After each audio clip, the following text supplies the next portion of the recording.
Good morning. তো বঙ্গপ্রবাসী নতুন একটা ব্লগে আপনাদেরকে সকলকে স্বাগত জানাই। তো সকাল সকাল ভগবানকে পুজো দিয়ে দিয়েছি। আজকে সে মর্নিং ওয়াক যেতে পারিনি, তাই ফুল আনতে পারিনি। আজকে যাব একটু বাইরে যাওয়ার কারণ হচ্ছে আজকে কয়েকটা কাজ আছে। ডেলি রুটিন যে চেক আপগুলো হয় সেই চেক আপ আছে আজকে একটা, সে চেক আপ করতে যাবো। কিন্তু ডক্টরের চেম্বারটা মানে আমি যাকে দেখাই আর কি, মানে ডক্টর ইন্দ্রণী শাহ। তো উনি এই ভাগীরথী নিউটিয়া, যেটা নিউ টাউনে আছে, সেখানেই বসেন। কিন্তু এখন ওনার কাছে এত ভিড়, তো অ্যাপয়েন্টমেন্ট পাওয়াটাই খুব চাপ। তার কারণে উনি এখন যে ক্লিনিকে বসেন, অ্যাপোলো ক্লিনিকে, সেখানে যাব। তো সেটা হচ্ছে পার্ক সার্কাস। তো সকাল সকাল কিছু খাইনি, ইচ্ছা করে যদি কিছু টেস্ট করতে হয়, তাই শুধু একটু ছাতুর শরবত খেয়ে বেরিয়ে পড়ছি দুজনেতে। তো ঘড়িতে বাজছে এখন প্রায় 10টার মতন বাজছে। তো দুজনে বেরিয়ে পড়েছে। তো প্রথমে এলাম হচ্ছে নারকেল বাগান, মানে বিশ্ব বাংলা গেটের কাছে। এরপর এইখান থেকে পার্ক সার্কাসে AC 11 না AC 12 বাসটা ধরবো।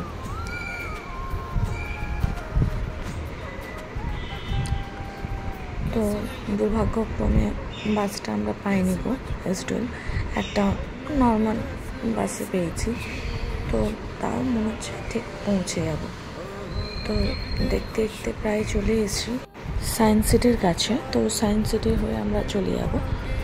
তো নেমে পড়েছি 7 পয়েন্ট রাস্তা। আমরা এই রাস্তার ওই পারে নেমেছিলাম, আমরা যেহেতু প্রথম এসেছি।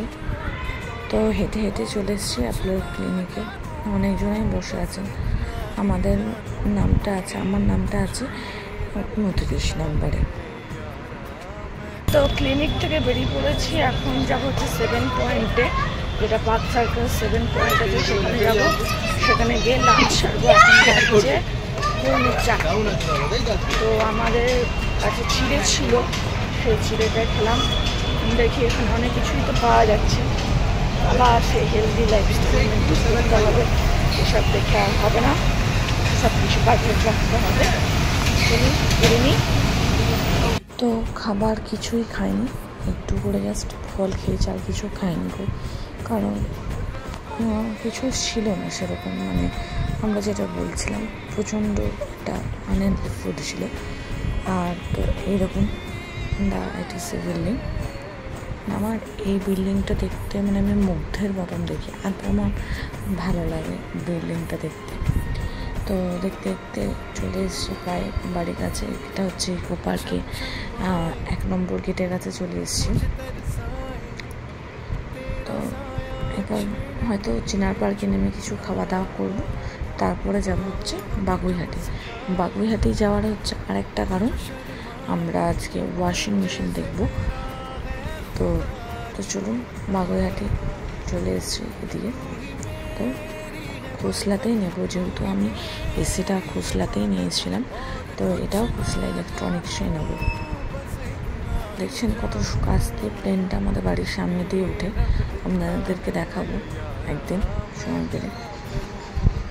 তো খোসলা ইলেকট্রনিক্সে চলে এসছে। এখন দেখতে যাবো হচ্ছে ওয়াশিং মেশিন। তো আমি বলেছিলাম যে ফ্রন্ট নেব, তো এইটা আমার খুব পছন্দ হয়েছে, আমি এটাই নেব। LG কোম্পানির আমি নেব। এটা যেন সামনে গ্লাসটা আছে, দেখাচ্ছি দাঁড়া। এই যে সামনে যে এই গ্লাসটা আছে, এই গ্লাসটা আমি নেব না, আমি উইথ যে এমনি নর্মাল যেটা হয় সেরকম নেব। তো বাড়ি চলে এসেছি সন্ধ্যা যখন বাজছে 6:30। বাড়ি এসে ঠাকুরকে সন্ধ্যা দেখিয়ে দিয়েছি।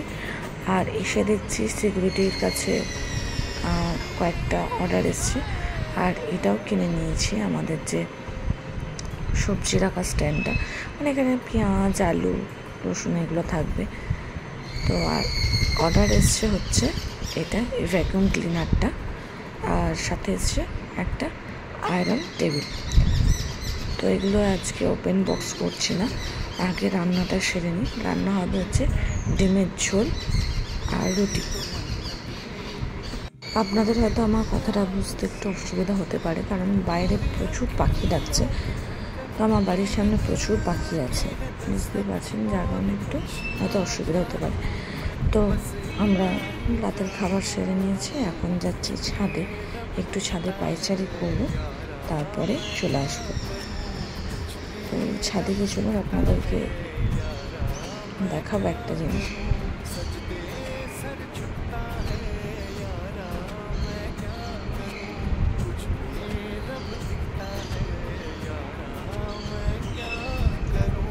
যেটা দেখানোর জন্য আমি এলাম, ওই যে দূরে দেখতে পাচ্ছেন একটা অনেক লাইট, ওইটাই হচ্ছে এয়ারপোর্ট।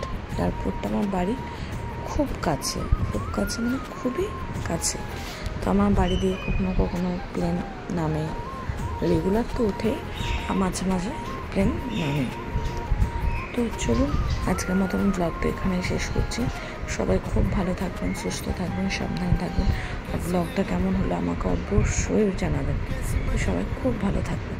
তো গুড নাইট, টাটা। कभी तेरी खुशबू, कभी तेरी बातें।